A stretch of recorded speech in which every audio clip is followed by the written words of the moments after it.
This is The Independence. Immigration policy is as divisive as it is confusing, and it is the hottest of political potatoes. Everyone wants to use it to get votes. He wants to touch. Dobbs wants to touch. He's Fox Business's resident immigration expert. You can see him here every night at 7 and 10. He is a broadcast legend and my office neighbor. He's also the author of the new book, Upheaval. Lou Dobbs. Is our immigration policy racist? Welcome, by the way. Well, great to be with you. And is it what? Is it racist? That's the question we're posing for everything on the show. Whether it's art, culture, politics, Obamacare. Boom. Let's be thematic then, shall we? Yes. 50 million Americans are Hispanic, right?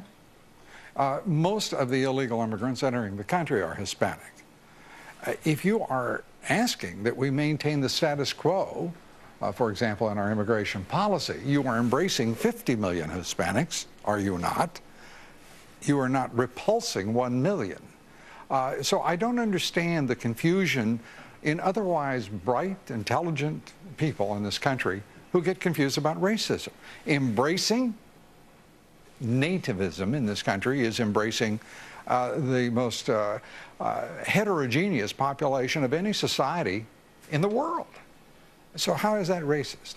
I mean, that's where I really begin with this, because it is just backward and somehow such shallow thinking for people who are otherwise so insightful and so intelligent. Okay, well, when you engage in a topic like immigration, because it is difficult, it is divisive, and there's no one easy path, especially for independent voters. I mean, that's one of the issues they look at, and they're confused as to which side to pick. They see the president will have deported 3 million people by the time he ends his second term. That can't make Latino voters happy.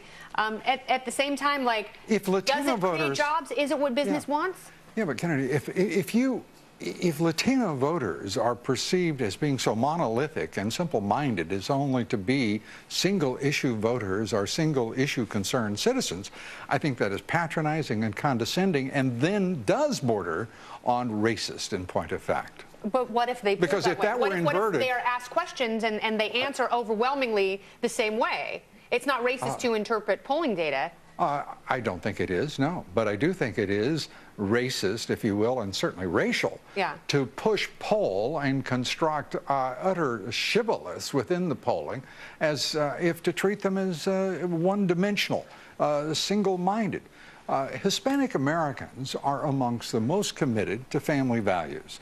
They are, in my judgment, as an independent, I am a registered independent and proud of it, but they are, in my opinion, natural-born Republicans. I mean, they love everything about this country. They are traditionalists. Now, when you get to the advocacy groups, you're talking about an entirely different segment of the population, because they are on the left politically and ideologically, and presume to represent 50 million people. Now, Lou, I agree with pretty much everything you just said. You prior are a to wise, painting sagacious fellow. Just here's the qualification: prior to painting with the broad brush on the entire Hispanic and Latino community, I always get a little nervous about that. But there is something historically about immigration policy and this phenomena of xenophobia, which we do see playing out in various places around the world, not just in the United States, that when groups find themselves pitted against one another, that it becomes a source of racial strife. And it's at least worth acknowledging that. I can disagree with the soundness economically of a particular policy without calling someone a racist, but there is that other reality. What do you do then when you look to Ireland, for example, and you watch an absolute social and political repulse of Polish illegal immigrants into the country, and legal, by the way. It's a restrictionist philosophy that's being reflected there that goes well beyond illegal immigration. What do you do when you look to Western Europe and their reaction to Eastern Europeans entering countries, whether it be France, whether it be Germany, or Italy, looking to Northern Africa, looking to South Africa, Eastern Zimbabwe. Europe? I mean, you can't put it in racial terms, and it's a mistake to do so. It is convenient and expedient to certain political philosophies and ideology, I understand, but there are to people, do so. There are people on the left who say that immigration policy in Western Europe is just fine if it keeps out Northern Africans and Albanians.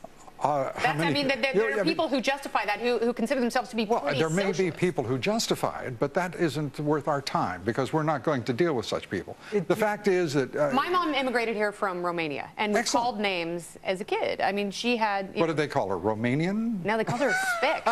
What? A spick. My goodness. They didn't know what to call Romanian, so they just had to borrow the Latino terms. They just went with, another word that I won't use. I mean, the air is too precious to pollute it with those kind of, to me, even in quotation marks. But do you think there has been historically, xenophobia has impacted the making of immigration laws in this country?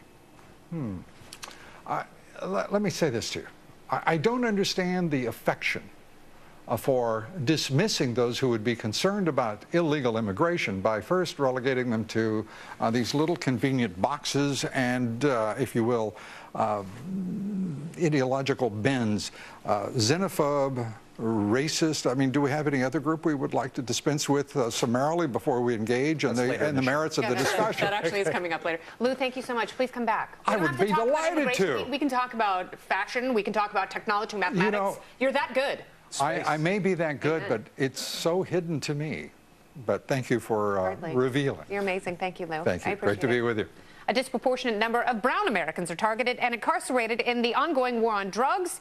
U.S. drug policy. Racist?